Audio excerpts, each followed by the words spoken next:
வணக்கம் நண்பர்களே, புதிய தலைமுறையின் சிறப்பு விவாதத்திற்கு உங்களை வரவேற்கிறோம்.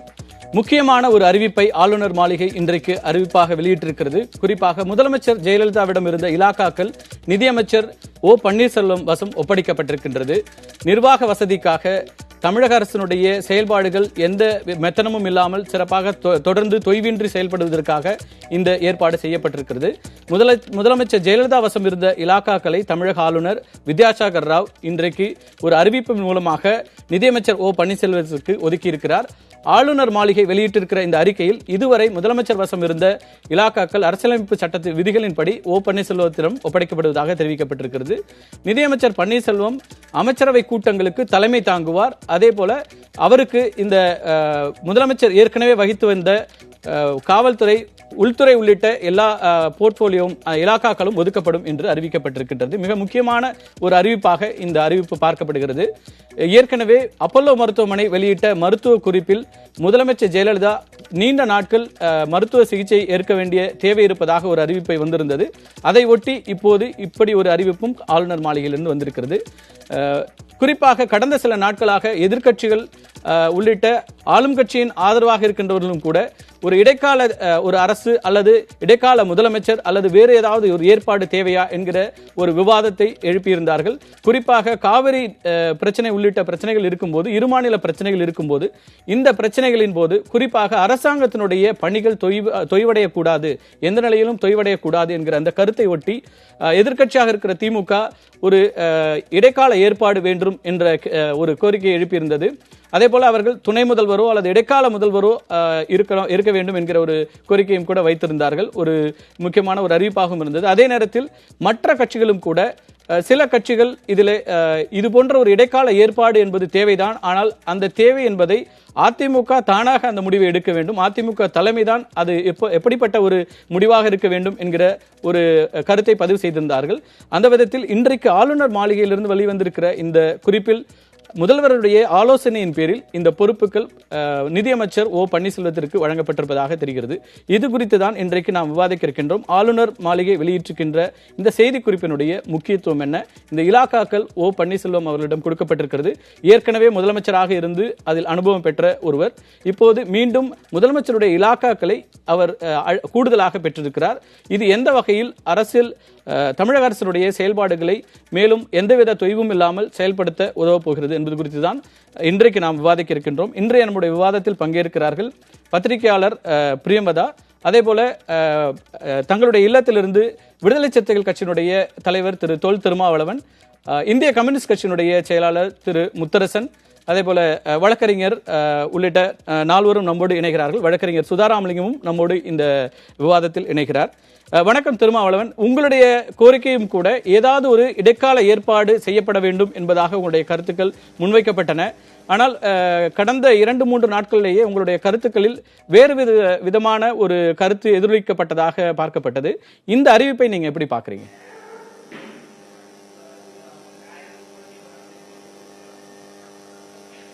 ஆளுநர் அவர்களின் இந்த அறிவிப்பை விடுதலை சிறுத்தைகளின் சார்பில் நான் மனப்பூர்வமாக வரவேற்கிறேன்.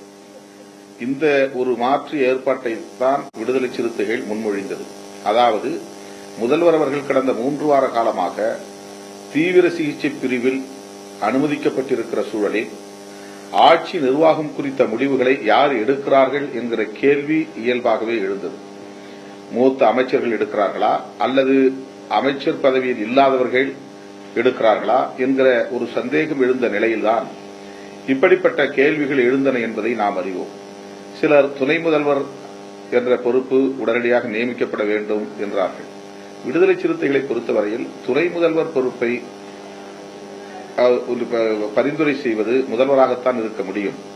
ஆகவே எதுவாயிருந்தாலும், மாற்று ஏற்பாடாக இருந்தாலும் அல்லது துணை முதல்வராக இருந்தாலும் முதல்வர் பரிந்துரைக்க வேண்டும். அந்த சூழல் இங்கே அமைந்திருக்கிறதா என்ற கேள்வியை மட்டும்தான் விடுதலை சிறுத்தைகள் எழுப்பினோம்.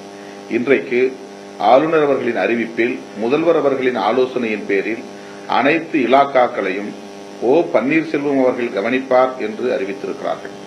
ஆக இது எல்லா முடிவுகளையும் மூத்த அமைச்சர், இன்னும் சொல்ல போனால் நீங்கள் கூறியதைப் போல ஏற்கனவே 2 முறை இந்த பொறுப்பில் முதலமைச்சர் என்கிற பொறுப்பிலேயே இருந்து ஆட்சி நிர்வாகம் செய்த அனுபவம் உள்ளவர் திரு ஓ பன்னீர்செல்வம் அவரிடத்திலே இதை ஒப்படைத்திருக்கிறார்கள் என்கிற போது இதை மனப்பூர்வமாக வரவேற்க விடுதலை சிறுத்தைகள் கடமைப்பட்டிருக்கிறது.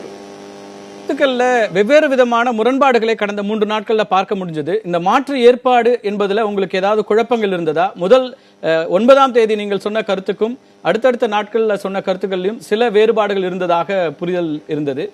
அப்படியான வேறுபாட்டை எங்கிருந்து வந்தது உங்களுக்கு?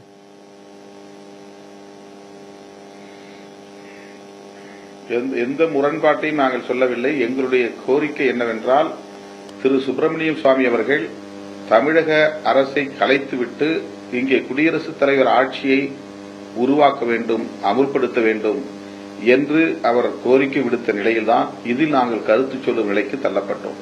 மத்திய அரசு இதில் ஏன் தலையிடுகிறது? இங்கே என்ன சட்டம் ஒழுங்கு சிக்கல் ஏற்பட்டிருக்கிறது?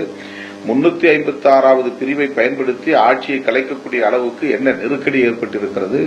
எதனால் இப்படி ஒரு மூத்த அமைச்சர், அதாவது பாரதிய ஜனதா கட்சியை சார்ந்த ஒரு மூத்த தலைவர் இந்த கோரிக்கையை எழுப்பினார். அந்த அடிப்படையில் தான் நாங்கள் இந்த கோரிக்கையை முன்வைத்தோம். அதாவது அப்படி ஒரு தேவை இங்கே எழவில்லை. எனவே ஒரு ஸ்டியரிங் கமிட்டி ஃபார் அட்மினிஸ்ட்ரேஷன் என்கிற அடிப்படையில் ஒரு பொறுப்பு குழுவை நியமிக்கலாம் என்றுதான் சொன்னோம். எந்த இடத்திலும் நாங்கள் முதலில் சொன்னதிலிருந்து மாறுபடவில்லை. ஒரே கோரிக்கை தான், ஒரு ஆல்டர்னேட்டிவ் அரேஞ்ச்மெண்ட்ஸ், ஒரு மாற்று ஏற்பாடு. அந்த மாற்று ஏற்பாடு தான் முதல்வராகவே இருப்பார், அவருடைய இலாக்காக்களை மற்ற அமைச்சர்கள் பகிர்ந்து கொள்வார்கள் என்கிற அந்த அடிப்படையில் தான் நாங்கள் கருத்து சொன்னவை தவிர இதில் எந்த குழப்பமும் இல்லை, முரண்பாடும் இல்லை. சாமி, அப்படி ஒரு கருத்தை சொன்னாலும் கூட முக்கியமாக மத்திய அமைச்சரவையில் பொறுப்பில் இருக்கிற திரு வெங்கையா நாயுடு உள்ளிட்டவர்கள் எல்லாம் ஒரே குரலில் தான் இருந்தார்கள். இந்த முடிவை எடுக்க வேண்டியது அதிமுக தான், அப்படியான ஒரு தேவை இருந்தால் அதிமுக தலைமை அதை எடுக்கும் என்றுதான் கருத்து சொன்னது. சுப்பிரமணிய சாமியுடைய கருத்தை விட இந்த கருத்துக்கள் தானே முக்கியத்துவம் வாய்ந்ததாக இருக்க முடியும்?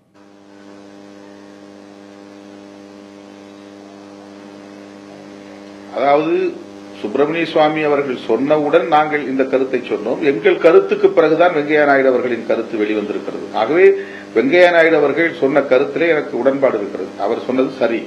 அதிமுகவினுடைய உட்கட்சி விவகாரம், அதிமுகவினுடைய முன்னணி தலைவர்கள் தான் இதில் ஒரு முடிவெடுக்க வேண்டும், இதில் யாரும் தலையிட முடியாது. இதுதான் நாங்களும் முன்வைத்தது. மத்திய அரசு தலையிடுகிறதோ என்கிற அச்சத்திலிருந்துதான் நாங்கள் இதை முன்வைத்தோம். இது ஒரு உட்கட்சி விவகாரம்.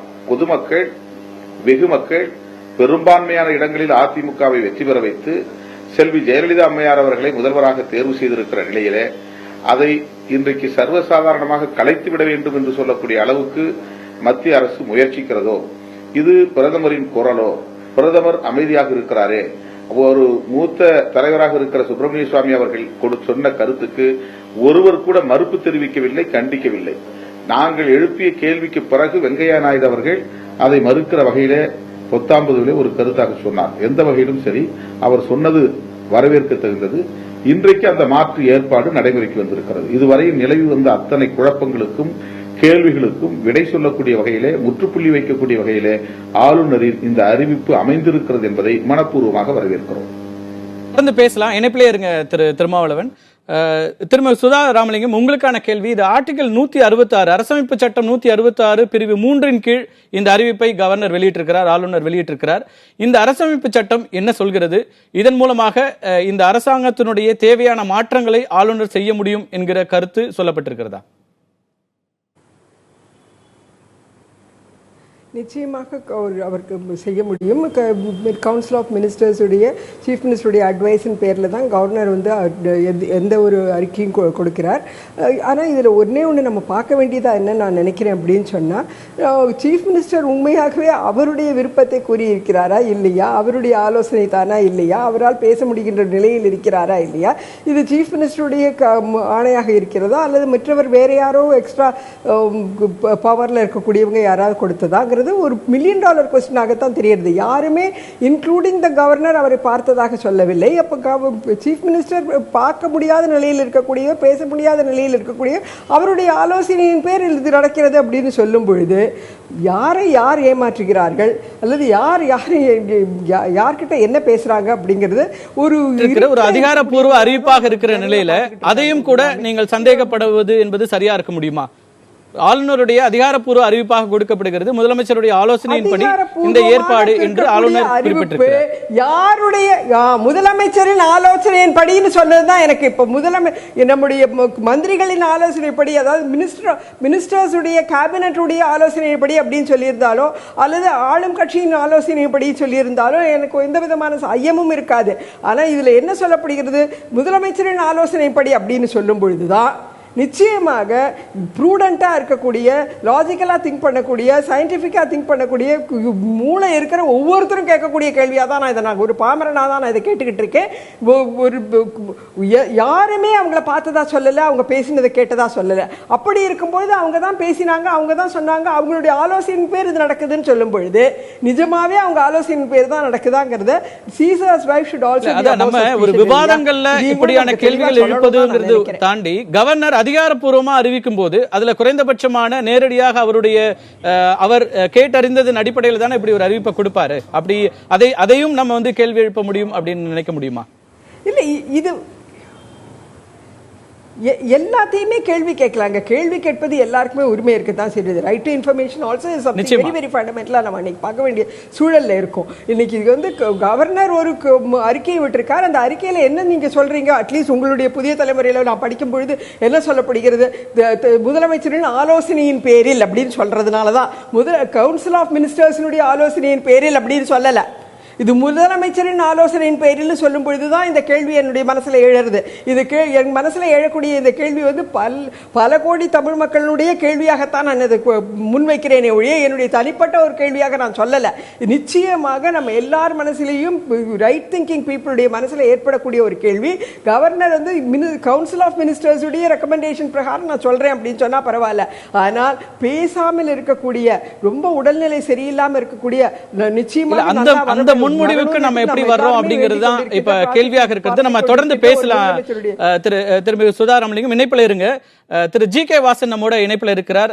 தமிழ் மாநில காங்கிரசுடைய தலைவர் திரு ஜி கே வாசன். வணக்கம் திரு வாசன். வணக்கம். உங்களுடைய கருத்து என்னவாக இருக்கிறது? ஆளுநர் இப்போது முதலமைச்சருடைய இலாக்காக்களை முழுவதுமாக திரு ஓ பன்னீர்செல்வத்திற்கு அளித்திருக்கிறார். ஒரு இடைக்கால ஒரு ஏற்பாடாக இது செய்யப்பட்டிருக்கிறதாக நீங்கள் பார்க்கிறீர்களா? உங்களுடைய கருத்து என்ன? தமிழக முதல்வர் தனியார் மருத்துவமனைகளை அனுமதிக்கப்பட்டு சிகிச்சை பெற்று வருகிறார். அவ்வப்போது மருத்துவ அறிக்கைகள் வெளிவந்து கொண்டிருக்கிறது. இத்தகைய சூழலில் தமிழகத்திலே தமிழக மக்களுடைய நலன் கருதி செயல்படக்கூடிய அனைத்து துறைகளும் தொடர்ந்து தொய்வின்றி செயல்பட வேண்டும். அதற்குண்டான கடமை, பொறுப்பு ஆட்சியாளர்களுக்கும் அதிகாரிகளுக்கும் உண்டு. இதுதான் மக்களுடைய எதிர்பார்ப்பாக இருக்கிறது. இதற்கு ஏற்றவாறே ஆளுநர் தன்னுடைய அதிகாரப்பூர்வமான அறிக்கையை வெளியிட்டிருக்கிறார். இந்த ஏற்பாடு என்பது முழுவதுமாக ஏற்கக்கூடியதாக இருக்கிறதா? இதிலும் கூட சிலர் விமர்சிக்கக்கூடிய ஒரு நிலையை பார்க்கின்றோம்.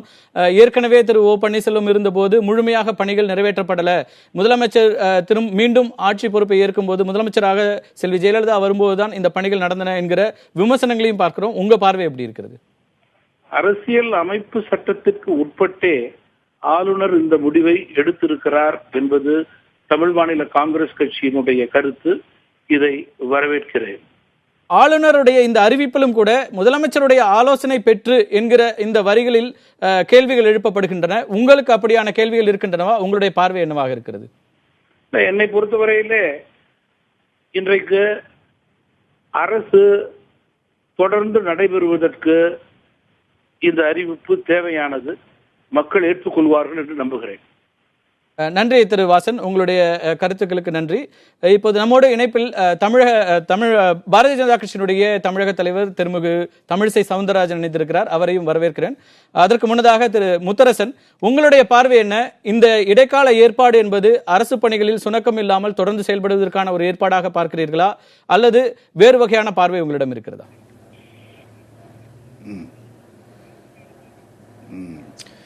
பொதுவாக இந்த பிரச்சனையில் முதலமைச்சர் அவர்கள் மருத்துவமனைக்கு சென்ற பிறகு சில நாட்கள் விரைவில் அவர் குணமடைவார் என்று தெரிவிக்கப்பட்டது. அதற்கு பிறகு இங்கிலாந்திலிருந்து வந்த டாக்டர், டெல்லி எய்ம்ஸ் மருத்துவமனை டாக்டர்கள்லாம் வந்த பிறகு அவருக்கு எத்தகைய பாதிப்புகள் எல்லாம் இருக்கிறது என்பதை வெளிப்படையாக சொல்லி, இன்னும் ஒரு நீண்ட நாட்கள் அவர் மருத்துவமனையில் இருக்க வேண்டும், என்று அறிவிப்பை அதிகாரப்பூர்வமாக அப்பல்லோ மருத்துவமனையின் சார்பில் அறிவிக்கப்பட்டது.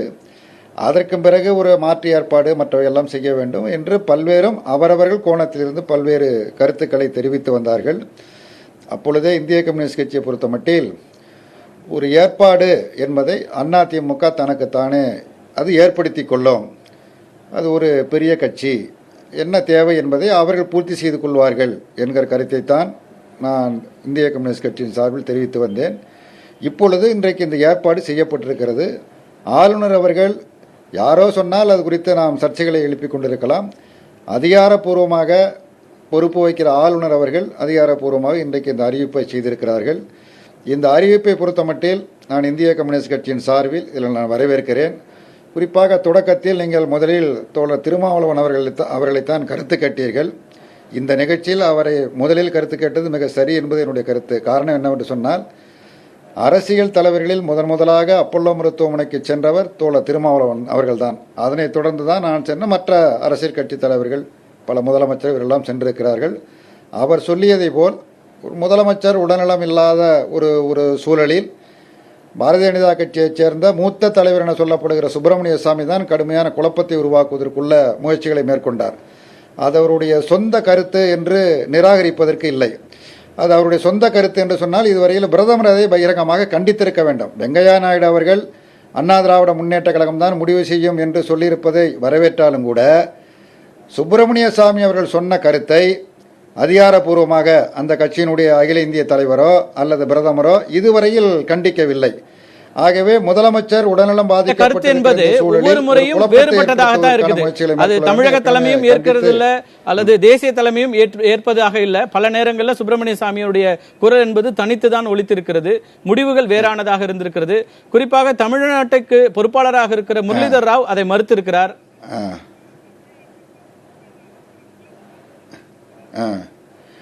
மறுக்கிறது மட்டுமல்ல, அவர் அந்த கட்சியில் இருந்துகிட்டு முரண்பாடான கருத்துக்களையே சொல்லிக் கொண்டு இருப்பார்னு சொன்னால் எப்படி அந்த கட்சியை அதை அனுமதிக்கிறது? அந்த கட்சியை அனுமதிக்க கூடாது இல்ல. அவர் எப்பொழுதுமே காவிரி பிரச்சனையில் காவிரிக்காக நீங்க போராடாதீங்க, நீங்களே பார்த்துங்கன்னு சொல்றாரு. பல்வேறு பிரச்சனைகளில் முரண்பாடான கருத்துக்களை தொடர்ந்து சொல்லிக் கொண்டிருக்கிறார். ஆனால் அந்த கட்சி ஒவ்வொரு முறையும் அவருடைய சொந்த கருத்து என்று அது சொல்லுகிறது. ஆனால் பத்திரிகைகள், தொலைக்காட்சிகள் எல்லாம் அந்த சொந்த கருத்துக்கு தான் பெரிய முக்கியத்துவம் கொடுத்து முதல் பக்க செய்திகளாக வெளிவந்து கொண்டிருக்கிற காரணத்தினால் அது பற்றி கருத்து சொல்ல வேண்டிய அவசியம் ஏற்படுகிறது. இன்றைக்கு ஆளுநர் அவர்கள் இந்த ஏற்பாட்டை செய்திருக்கின்றார். தோழர் திருமாவர்கள் குறிப்பிட்டதைப் போல ஓ பன்னீர்செல்வம் அவர்கள் 2 முறை முதலமைச்சராக இருந்து பணியாற்றியிருக்கிறார். இன்றைக்கு முதல்வருக்கு அடுத்த இடத்தில் இருந்து நிதியமைச்சராகவும் பணியாற்றி கொண்டிருக்கிறார். அவை முன்னவராக இருக்கிறார். அவருக்கு இந்த பொறுப்பு அளிக்கப்பட்டிருக்கிறது. அவருக்கு என்னுடைய வாழ்த்துக்களை நான் தெரிவித்துக் கொள்கிறேன். அவர் திறம்பட செயல்படுவார் என்று நான் கருதுகிறேன். ஒரு பிரச்சனைக்கு ஆளுநருடைய அறிக்கையின் மூலமாக முற்றுப்புள்ளி வைத்திருப்பதை இந்திய கம்யூனிஸ்ட் கட்சியின் சார்பில் நான் வரவேற்கிறேன். மூத்த வழக்கறிஞராக இருக்கிற சுதா ராமலிங்கம் ஒரு முக்கியமான கேள்வி எழுப்பியிருக்கிறாங்க. அவரை பார்த்து வந்ததாக சொன்ன எந்த தலைவருமே, ஆளுநர் உட்பட யாருமே அவரை நேரடியாக பார்த்ததாக குறிப்பிடவில்லை. இந்த நிலையில அவருடைய ஆலோசனை என்பது கேள்விக்குள்ளாக்கப்படுவதாக குறிப்பிடுறாங்க. அதை நீங்க எப்படி பாக்குறீங்க? யாரும் பார்க்கல, திருமாவளவன் போனது பார்க்கல, நாம் போனோம் பார்க்கல, அமைச்சர்கள் தான் பார்த்தோம். அமைச்சர்கள் தான் கருத்துக்களை சொன்னார்கள். முதல்வர் நல்ல நிலையில் இருக்கிறார், விரைவில் குணமடைவார்கள் என்று அவர்கள் சொன்னார். அதை தான் நாங்களும் பத்திரிகையாளத்தில் செய்திகளாக தெரிவித்து வந்தோம். யாரும் பார்க்கவில்லை என்பது. ஆனால் அந்த அறிக்கையை கொடுத்திருப்பது அண்ணா திராவிட முன்னேற்ற கழகத்தின் தலைமை கழகத்தின் சார்பில் இந்த அறிக்கை கொடுக்கப்பட்டால் நாம் கேள்வியை எழுப்பிக் கொண்டிருக்கலாம். இந்த அறிக்கையை வெளியிட்டிருப்பவர், அதிகாரப்பூர்வமாக அறிக்கை வெளியிட்டிருப்பவர் மத்திய அரசின் பிரதிநிதியாக இருக்கிற ஆளுநர் வெளியிட்டிருக்கிறார். இதில் நாம் சர்ச்சையை கலப்புவது அவ்வளவு சரியல்ல என்றுதான் நான் கருதுகிறேன். தொடர்ந்து இணைப்புல இருங்க, நம்ம தொடர்ந்து பேசலாம். திரு முத்தரசன், தமிழிசை, உங்களுடைய பார்வை என்னவா இருக்கு? தொடர்ந்து ஒரு குற்றச்சாட்டு முன்வைக்கப்படுகிறது. சுப்பிரமணிய சாமி மூலமாக ஒரு குழப்பம் ஏற்படுத்துவதற்கு பாரதிய ஜனதா கட்சியினுடைய தலைமை முற்பட்டது. அந்த நேரத்தில் தான் நாங்கள் எல்லோருமே ஒரு இடைக்கால ஏற்பாடு செய்யப்பட வேண்டும் என்கிற கருத்தை சொல்ல நேர்ந்தது என்று திரு திருமாவளவன், திரு முத்தரசன் உள்ளிட்டவர்கள் இங்கே பதிவு செய்கிறார்கள். அதாவது தற்போது ஆளுநர் அவர்கள் தற்போதைய அரசியல் சூழ்நிலையை மனதில் கொண்டும் முதலமைச்சருக்கு எவ்வளவு நாள் சிகிச்சை அதிக நாட்கள் தேவைப்பட இருக்கிறது என்பதை மனதில் கொண்டும் நிர்வாகத்திற்கு உதவி செய்வதற்காகவும் இப்பொழுது ஒரு அறிக்கையை அவர் தாக்கல் செய்திருக்கிறார், வெளியிட்டிருக்கிறார். ஆளுநர் மாளிகை அதிகாரப்பூர்வமாக இந்த தகவலை வெளியிட்டிருக்கிறது. அதை நான் வரவேற்கிறேன். ஆனால் அதே நேரத்தில் சுப்பிரமணியம் சாமி அவர்கள் ஒரு கருத்தை சொன்னார்கள் என்றவுடன் எல்லோரும் உடனே பாரதிய ஜனதா கட்சி புறவாசல் வழியாக ஆட்சி அமைக்க இருக்கிறது என்றெல்லாம் கடுமையான வார்த்தைகளை சொல்கிறார்கள். நாங்கள் மறுபடியும் சொல்லிக் கொண்டிருக்கிறோம், அதிகாரப்பூர்வமாக ஒரு கட்சியின் கருத்து எது என்றால் அந்த கட்சியின் மாநில தலைவரோ, இல்லை என்றால் அந்த கட்சியின் அதிகாரப்பூர்வ செய்தி தொடர்பாளரோ, இல்லை என்றால் அதிகாரப்பூர்வமான அகில பாரத தலைவரோ சொன்னால்தான் அது அதிகாரப்பூர்வமான கருத்தாக இருக்க முடியும். சுப்பிரமணியம் சாமி போன்றவர்கள் இப்படித்தான் கருத்துக்களை சொல்லி இருக்கிறார்கள். ஆனால் எந்த இடத்திலும் நாங்கள் அதை ஆமோதிக்கவும் இல்லை. எங்களது அகில பாரத தலைவரை பார்த்துவிட்டு வருவதற்கு முன்னாலேயே இப்படிப்பட்ட கருத்துக்கள் நிலவிக் கொண்டிருக்கிறது என்று நாங்கள் தமிழகத்தில் இருந்து தெரிவித்த பின்புதான் உடனேயே வெங்கையா நாயுடு அவர்கள் அதை மறுத்திருக்கிறார்கள். அகில பாரத தலைவரை நாங்கள் சென்று பார்த்த பொழுது முதலில் இது நமக்கு ஒப்பான கருத்து கிடையாது, அதனால் இது அதிகாரப்பூர்வமற்ற கருத்து என்பதை செய்தியாளர்களிடம் சொல்லிவிடுங்கள் என்று சொன்னதன் பேரில் தலைவர் அவர்களை பார்த்துவிட்டு வெளியே வந்தவுடனே அந்த கருத்தை நான் சொன்னேன். அதற்கு முன்னாடி பாரதிய ஜனதா கட்சி உங்களை போன்றவர் எல்லோருமே தொடர்ந்து சொல்லிக் கொண்டிருக்கிறீர்கள். இந்த நிலையில ஒவ்வொரு முறையுமே வேறு விதமான ஒரு கருத்தை சொல்வதற்கு திரு சுப்பிரமணிய சாமி அனுமதிக்கப்படுகிறாரா, அல்லது அவர் மூலமாக இந்த கருத்து சொல்லப்பட்டு அதற்கான எதிர்வினைகள் என்னவாக இருக்கிறது என்று பார்க்கப்படுகிறதா என்கிற கேள்வி தொடர்ந்து முன்வைக்கப்படுகிறது. அதாவது அதை நான் வன்மையாக மறுக்கிறேன், முற்றிலுமாக மறுக்கிறேன். ஒரு கருத்தை அவர் சொல்கிறார், அவர் அப்படிப்பட்ட கருத்து சொல்வதற்கு இயல்பானவர், பழக்கமானவர். அதை நான் அப்படி இல்லை, நாங்கள் சொல்வதுதான் சரியான கருத்து என்றால் அதை இவ்வளவு தீவிரமாக எடுத்துக்கொண்டு உடனே பாரதிய ஜனதா கட்சியை முற்றிலுமாக விமர்சனம் செய்து, பாரதிய ஜனதா கட்சி ஏதோ ஜனநாயகத்திற்கு எதிரான கட்சி என்பதை விமர்சனம் செய்து எதற்கு இது என்று கேட்க, அதாவது அவர் ஒரு கருத்தை சொன்னால் அதிகாரப்பூர்வமாக கருத்து வராத போது எங்களுக்கு இது தேவை என்று சொல்லலாம், எங்களுக்கு ஒரு இடைக்கால நிர்வாகம் தேவை எல்லாம் சொல்லலாம். ஆனா எதற்கெடுத்தாலும் பாரதிய ஜனதா கட்சி புறவழி வாசல் வழியாக வர இருக்கிறது, அதுவாகிறது இதுவாகிறது என்று அப்படிப்பட்ட அவசியம் எங்களுக்கு இல்லை. அது மட்டுமல்ல, நாங்கள் முதலிலேயே சொல்லிக் கொண்டிருக்கிறோம், பாரதிய ஜனதா கட்சி பொறுத்தமட்டில் ஜனநாயக முறைப்படி நடந்து கொண்டிருக்கும் கட்சி. அது மட்டுமல்ல, இப்பொழுது ஆளுநர் அவர்கள் மிக தெளிவாக 2-3 விமர்சனங்களுக்கு அவர் முற்றுப்புள்ளி வைத்திருக்கிறார். என்ன என்றால், ஒன்று, முதலமைச்சர் அவர்களின் ஆலோசனைப்படி இது நடந்திருக்கிறது என்று சொல்கிறார். ஆக அவரை பற்றிய பல புரளிகள் வருகிறது, அதற்கு ஒரு முற்றுப்புள்ளி. அதே போல பாரதிய ஜனதா கட்சி குடியரசுத் தலைவரின் ஆட்சியை அமல்படுத்த இருக்கிறார்கள் என்று சொல்வதற்கும் அவர் முற்றுப்புள்ளி வைத்திருக்கிறார். ஆக ஒரு ஆரோக்கியமான அரசியலை நாம் எடுத்து செல்லலாம். என்னை பொறுத்தமட்டில் எனக்குள்ள வருத்தம் என்றால் அது சகோதரர் திருமாவளவனாக இருக்கட்டும், மற்றவர்களாக இருக்கட்டும், எய்ம்ஸ்ல இருந்து நான் ஒரு டாக்டர், வேறு ஒரு மருத்துவமனைக்கு அதில் உள்ள சிறப்பு மருத்துவர் தேவை என்றால் வரவழைப்பது இயல்பு. ஆக இவங்க போஸ்ட்மார்ட்டத்துக்கு இன்னொரு டாக்டர் வேணும்னு கேட்கிறாங்க. ஆக ஆனால் சட்டத்திலே இல்லை, இதில் உளவு பார்க்க வருகிறார்கள் பாரதிய ஜனதா கட்சி. இதில் என்ன இருக்கிறது? என்னை பொறுத்தமட்டில் காவிரியாக இருக்கட்டும், முதலமைச்சரின் உடல்நிலையாக இருக்கட்டும், எல்லாவற்றிலும் பாரதிய ஜனதா கட்சி குறிவைத்து விமர்சனம் செய்வது அது தவறான அணுகுமுறை. இந்த கேள்வி எங்க எழுப்பப்படுதுன்னா, ரொம்ப குறிப்பா இப்ப தமிழகத்தினுடைய நிர்வாகம் சம்பந்தப்பட்ட ஒரு விஷயம், முதலமைச்சருடைய உடல்நிலை குறித்த ஒரு விஷயம், அடுத்த கட்ட நகர்வு என்னவாக இருக்க வேண்டும் என்கிற ஒரு கருத்தை சொல்லும் போது அதுல பிரதமருடைய எந்த விதமான கண்டித்தலும் இல்லை அப்படிங்கறது தான் இங்க இருக்கிற தலைவர்கள் குறிப்பிடுறாங்க. ஏற்கனவே அருண்ஜேட்லி பத்தி அவர் குறிப்பிட்ட ஒரு கருத்துக்கு உடனடியாக ஒரு கண்டனத்தை பதிவு செய்தார் பிரதமர். அப்படியான எந்த விதமான கண்டனமும் இந்த விஷயத்துல வரலங்கிறதுனாலதான் இப்படியான கேள்விகளை திரு திருமாவோ அல்லது திரு முத்தரசன் அவர்களோ எழுப்புகிறதை நம்ம பார்க்கணும். இல்ல அருண்ஜேட்லி அது நேரடியாக அவர்களோடு தொடர்பு கிடையாது. இது யூகங்களுக்கு வழிவகுத்து இவர் பாட்டிற்கு எதையாவது சொல்லிக் கொண்டிருந்தால் எல்லாவற்றிற்கும் அது ஆட்சி அதிகாரத்திற்கு உட்பட்டது. அதனால் உடனே அவர் கருத்து சொன்னார். எல்லாவற்றிற்குமே பிரதமர் பார்த்து கருத்து சொல்லியிருக்க வேண்டிய அவசியம் இல்லை. அதற்காகத்தான் வெங்கையா நாயுடு போன்ற மூத்த தலைவர்கள் இங்கே வரும்பொழுது தமிழகத்தில் நிலவிக் கொண்டிருக்கும் சூழ்நிலையை மனதில் கொண்டு பதில் சொல்கிறார்கள். ஆக யாரும் சொல்லிக் கொண்டே இருப்பார்கள், அது தவறான கருத்து என்று ஏற்கனவே எங்கள் கட்சியில் பலமுறை சொல்லி இருக்கிறோம். சுப்பிரமணியம் சாமி சொல்லும் கருத்து எல்லாமே அதிகாரப்பூர்வமற்ற கருத்துக்கள் என்பதை பலமுறை சொல்லி நம்ம தொடர்ந்து பேசலாம். இதுல ஏன் இந்த கேள்விகள் எல்லாம் எழுதுனா, மற்ற முதல்வர்களை காட்டிலும் கூட ஒரு அரசியல் ரீதியாக ஒரு நல்ல உறவை கொண்டிருந்தவர் பிரதமர் நரேந்திர மோடி. தமிழக அரசாங்கத்தோடு நெருக்கமான ஒரு நட்பு இருந்தது. செல்வி ஜெயலலிதா அவர்களோடும் ஒரு அரசியல் ரீதியான ஒரு நல்ல நட்புறவை தொடர்ந்து பேணிக் கொண்டிருந்தார். அப்படியான ஒரு சூழல்ல தான் இப்படியான ஒரு கருத்துக்கள் வரும்போது சுப்பிரமணிய சாமி போன்றவர்கள் சொல்கின்ற கருத்துக்களுக்கு உடனடியாக அவரிடமிருந்து ஏதாவது ஒரு பதில் வரும் என்கிற எதிர்பார்ப்பு இருந்தது. அது குறித்து நம்ம பேசலாம். இப்போது நம்முடைய தொலைபேசி இணைப்பில் திராவிட முன்னேற்ற கழகத்தினுடைய முன்னாள் அமைச்சரும் தற்போதைய சட்டமன்ற உறுப்பினருமான திரு பொன்முடி இணைந்திருக்கிறார். வணக்கம் திரு பொன்முடி. வணக்கங்க. இன்றைக்கு ஆளுநர் மாளிகை இப்படியான ஒரு அறிவிக்கையை கொடுத்திருக்கிறது. முதலமைச்சர் செல்வி ஜெயலலிதாவிடம் இருந்த இலாக்காக்கள் முழுவதுமாக பன்னீர்செல்வம் அவர்களிடம் கொடுக்கப்பட்டிருக்கிறது. உங்களுடைய பார்வை என்ன?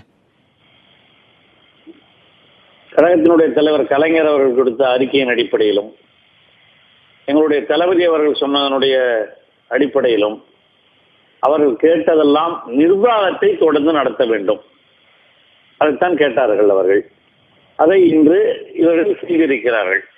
இதற்கு எவ்வளவோ பேர் என்னென்னமோ அரசியல் இதெல்லாம் சொன்னார்கள். ஆனால் உண்மையிலேயே மக்கள் நிகழ்ச்சிக்கான மக்களுக்கான சேவைகளை செய்ய வேண்டும் என்பதற்காக நான் இந்த கருத்துக்களை தளபதி அவர்களும் கலைஞர் அவர்களும் எடுத்து சொன்னார்கள். அதை நிறைவேற்றி இருக்கிறார்கள். அதற்காக நாங்கள் அதை உண்மையிலேயே இது ஒரு வரவேற்கத்தக்க முடிவு என்பதை சொல்ல விரும்புகிறேன். உங்களுடைய பொருளாளருடைய கோரிக்கை என்பது ஒரு துணை முதல்வரோ அல்லது இடைக்கால முதலமைச்சரோ அறிவிக்கப்பட வேண்டும் என்கிற கோரிக்கையாக இருந்தது. தற்போது வந்திருக்கிற இந்த இடைக்கால ஏற்பாட்டை நீங்கள் ஏற்பதாக சொல்ல கலைஞரும் சரி, நீங்க கடிதத்தெல்லாம் கலைஞர் எழுதிய கடிதம் தளபதி சொன்னதெல்லாம் கரெக்டா எடுத்து பாருங்க. நிர்வாகம் திருவிட்டு இருக்கிறது, நிர்வாகத்தை சரிபடுத்த வேண்டும் என்பதுதான் தலைவருடைய கோரிக்கையும் தளபதியினுடைய கோரிக்கையுமே தவிர நீங்க யாரை வேணாலும் போடுங்க, அது அவங்களோட கட்சியினுடைய விருப்பம். அதுல போய் தளபதியோ தலைவரோ நிச்சயமாக தலையிட மாட்டார்கள் என்பது எல்லோருக்கும் தெரியும். இந்த அறிவிப்புக்கு பிறகு உங்களுடைய பொருளாளர் எதிர்க்கட்சி தலைவராக இருக்கிற திரு ஸ்டாலினும் இதை வரவேற்றிருக்கிறார், இந்த அறிவிப்பை வரவேற்றிருக்கிறார்.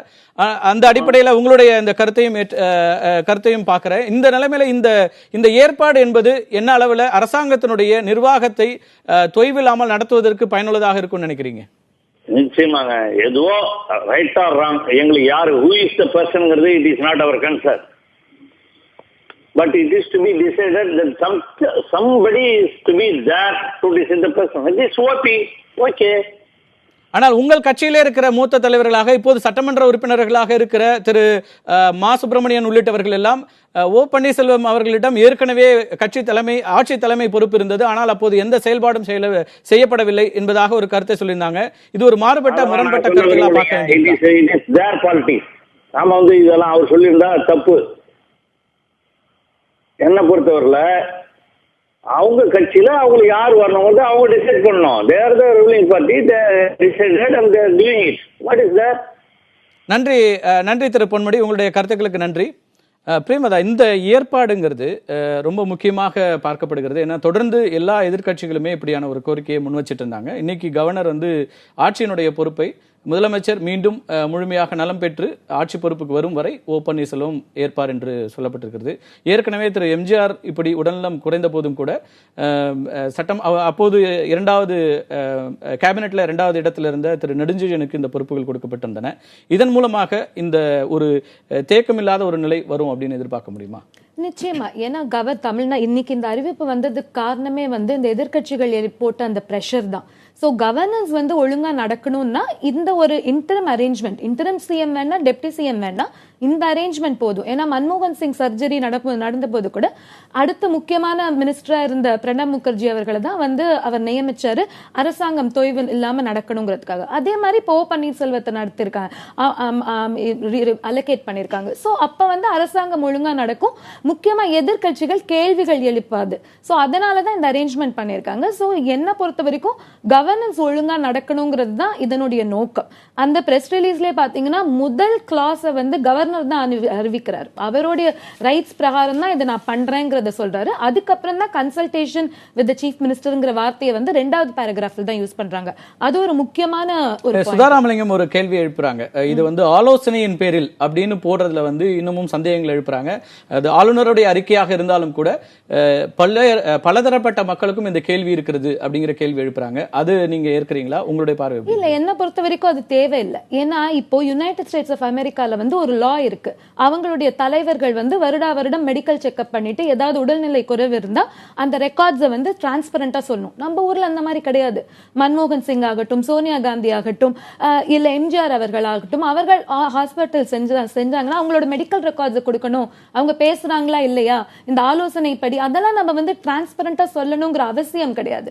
பட் ஹெல்த் புல்லட்டின் இப்ப வர ஆரம்பிச்சிருச்சு. ஆளுநர் போய் சந்திச்சு வந்த பிறகு ஹெல்த் புல்லட்டின்ஸ் ரெகுலரா ஊடகங்கள் இது தனிநபர்களுடைய அவங்களுடைய அந்த அவங்களுடைய உடல்நிலை குறித்த விஷயங்களை அவங்க வந்து அதுக்கான பிரைவசி இருக்குன்னு சொன்னாலும் ஒரு பொறுப்புல இருக்கும்போது அது வெளிப்படைத்தன்மை வேணுங்கிற கேள்வி எழுப்பப்படுறதும் நியாயமா தானே பார்க்க வேண்டியிருக்கு. ஏன்னா ஒரு மாநிலத்துடைய முதலமைச்சர் தேர்ந்தெடுக்கப்பட்ட ஒரு முதலமைச்சராக இருக்கிறாங்க, ஜனநாயக முறைப்படி அதிகாரமிக்க ஒரு பொறுப்புல இருக்கிறவங்களுடைய அவர்களுடைய நிர்வாக திறமை அல்லது அடுத்த கட்டமாக என்ன நகர்வுகள் இருக்கு அப்படிங்கறது தெரிஞ்சுக்கக்கூடிய ரைட்ஸ்ன்றது ஒவ்வொரு சிட்டிசனுக்கும் இருக்கிற ஒரு விஷயம் இல்ல. அது உண்மைதான், ரைட்ஸ்ங்கிறது ஒவ்வொரு சிட்டிசனுக்கும் இருக்கு. பட் ஆனா எவ்வளவு தூரம் அந்த ரைட்ஸ், ஹெல்த் புல்லட்டின் இப்ப நம்மளுக்கு வரலன்னா சரி, பட் ஆனா இப்போ எதிர்கட்சிகள் சில சொன்ன மாதிரி போட்டோஸ் அனுப்பணும், அது கொடுக்கணும், அதெல்லாம் நம்ம சொல்லவே முடியாது. அந்த privacy of anyone is very much required. So அந்த கட்டத்துக்கு நம்ம வர முடியாது.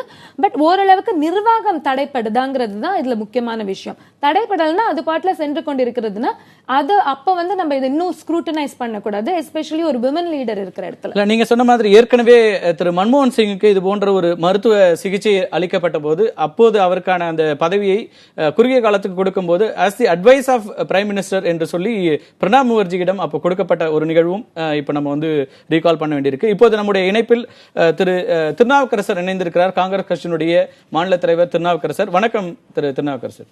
வணக்கங்க. இந்த ஏற்பாட்டினை எப்படி பாக்குறீங்க? முதலமைச்சருடைய இலாக்காக்கள் முழுமையாக திரு பன்னீர்செல்வத்திடம் ஒப்படைக்கப்பட்டிருக்கிறது, உங்களுடைய பார்வை என்ன? சார், இந்த இடைப்பட்ட காலத்துல தமிழ்நாட்டில் இருக்கிற எல்லா பெரும்பாலான எல்லா அரசியல் கட்சிகளும் என்ன சொன்னாங்கன்னா, மாற்று ஏற்பாடுகள் வேணும், அல்லது மாற்று முதலமைச்சர் வேணும், துணை முதலமைச்சர் வேணும், இப்படி எல்லாம் பல்வேறு கருத்துக்கள் பேசப்பட்டது. இதுக்கு என்ன காரணம்னா, அரசாங்கம் செயல்படணும், அமைச்சரவை கூடணும், முடிவுகள் எடுக்கணும். முதலமைச்சர் ஐஏஎஸ் ஐபிஎஸ் இந்த மாதிரி பொதுத்துறை சம்பந்தப்பட்ட முக்கியமான இலாக்காக்கள்லாம் வந்து முதலமைச்சர் இருந்தது, அவங்க ஹாஸ்பிட்டல் இருக்காங்க. இப்ப இந்த மாற்று ஏற்பாடு அரசியல் சட்டப்படி ஆளுநர் வந்து திரு பன்னீர்செல்வம் 2 தடவை முதலமைச்சராக இருந்தவர், மூத்த அமைச்சர், அவருடைய தலைமையில அமைச்சரவை கூட்டம் நடக்கும், முதலமைச்சர் இருந்த இலாக்காக்கள் அவர் பாப்பார்னு சொல்லியிருக்காங்க. இது ஒரு இன்ட்ரீம் ஏற்பாடு. முதலமைச்சர் அவர்கள் உடல்நலம் தேடி வருகிற வரை இந்த இன்ட்ரீம் ஏற்பாடு செய்யப்பட்டிருக்கிறது. இதன் மூலமாக அரசு பணிகள் தொடர்ந்து நடப்பதற்காக வழி செய்யப்பட்டிருக்கிறது, அதற்கான ஏற்பாடு செய்யப்பட்டிருக்கிறது. இந்த ஏற்பாடு என்பது இப்போதைக்கு இது வரவேற்கக்கூடியதுதான். நீங்க திரு எம்ஜிஆர் அவர்களோடும் மிக நெருக்கமாக இருந்தவர், அவர் உடல்நலம் குன்றிய போது இப்படியான ஒரு சூழல்ல திரு நெடுஞ்செழியனிடம் பொறுப்புகள் ஒப்படைக்கப்பட்டன. அதோடு பொருத்தி பார்க்க முடியுமா? அப்போது இருந்த சூழல் என்ன? அது இப்ப இருக்கிற நேயர்களுக்கும் கூட ஒரு செய்தியாக இருக்க முடியும். சார், இப்ப புரட்சியில் எம்ஜிஆர் காலத்துல என்ன நடந்தது, மன்மோகன் சிங் ஹாஸ்பிட்டலுக்கு போது என்ன நடந்தது, இதெல்லாம் வந்து கம்பேரிசன்லாம் இப்ப வேண்டியதில்லை. என்னுடைய கருத்து, தமிழ்நாட்டில் நிர்வாகம் நடக்கணும். தமிழ்நாட்டில் முதலமைச்சர் அவர்கள் மருத்துவமனையில் இருக்கார், ஆளுநர் அரசியல் சட்டத்துப்படி அவர் தான் தலைவர், அவர் போய் பார்த்துட்டு வந்தாரு. அதுக்கு பின்னால அரசாங்கத்துல கருத்தை கேட்டு இப்போ வந்து இந்த நியமனம் பன்னீர்செல்வம் அவர்களை கேபினட்டுக்கு தலைமை ஏற்கவும், முதலமைச்சருடைய இலாக்காக்களை வந்து பார்க்கவும், அரசாங்கம் தொடர்ந்து செயல்படவும் அதற்கான உத்தரவை விட்டிருக்கிறார். இந்த செயல்பாடு முதலமைச்சர் வர்ற வரைக்கும், திரும்பி வர்ற வரைக்கும், உடல்நலம் தேடி வர்ற வரைக்கும் இருக்கும் என்று சொல்லப்பட்டிருக்கிறது. ஸோ இப்போ அரசாங்கம் தொடர்ந்து செயல்படுவதற்கு இந்த ஏற்பாடு வழி செய்கிறது. அந்த வகையிலே அரசாங்கம் தொடர்ந்து செயல்படட்டும். நாளைக்கு என்னங்கிறத நாளைக்கு பார்ப்போம். நன்றி திரு திருநாவுக்கரசர், உங்களுடைய கருத்துக்களுக்கு நன்றி. திரும்ப சுதாராமலிங்கம், உங்கள்கிட்ட நம்ம ஏற்கனவே பேசியது போல 166 இந்த சட்டப்பிரிவு என்ன சொல்லுது?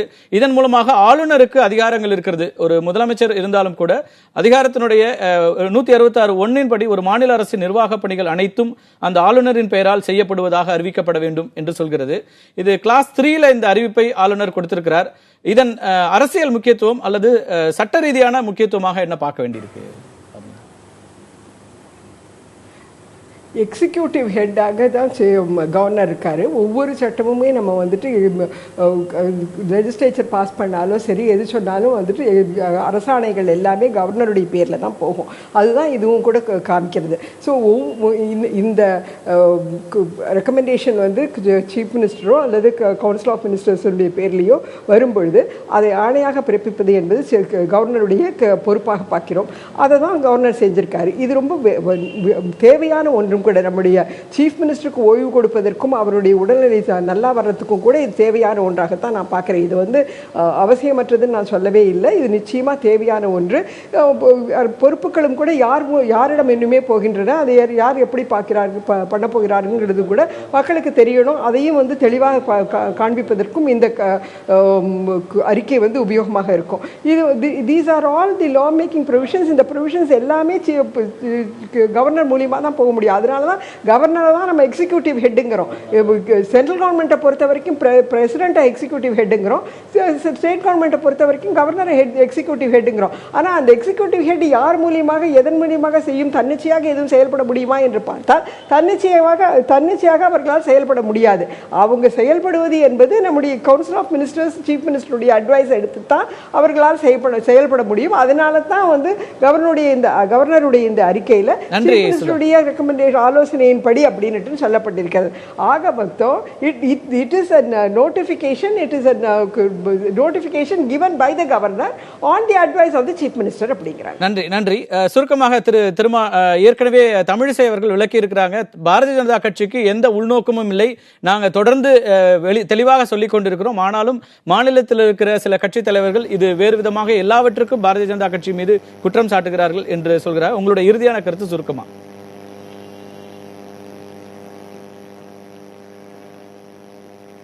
என்னுடைய இறுதியான கருத்து, பாரதிய ஜனதா கட்சியின் மீது பழி சுமத்துவதோ அல்லது அதிமுகவுக்கு வக்காலத்து வாங்குவதோ எங்களுடைய நோக்கமில்லை. திரு சுப்பிரமணியம் சுவாமி அவர்களின் கருத்துக்கு பிறகுதான் அதிலே நாம் சில ஐயங்களை எழுப்ப வேண்டியிருந்தது. அதற்கு இன்றைக்கு அந்த கட்சியின் பல தலைவர்களும் விளக்கமளித்து விட்டார்கள். அதோடு அந்த பிரச்சனை முடிந்தது. இன்றைக்கு ஆளுநருடைய அறிவிப்பு என்பது முதல்வரின் ஆலோசனையின்படி இந்த இலாக்காக்கள் அனைத்தும் நிதியமைச்சர் ஓ பன்னீர்செல்வம் அவர்களுக்கு ஒப்படைக்கப்படுகிறது. இந்த அறிவிப்பை நாம் நாகரிகமாக ஏற்றுக்கொள்ள வேண்டும். இந்த அறிவிப்பை முதலமைச்சர் ஆலோசனையின் பெயரில்தான் செய்தாரா ஆளுநர் என்ற கேள்வியை நாம் எழுப்பினால் அது ஒரு நாகரிகமான அணுகுமுறையாக இருக்காது என்று நான் கருதுகிறேன். இங்கே யார் முடிவெடுக்கிறார்கள் என்கிற கேள்விதான் இந்த 3 வார காலம் இருந்தது.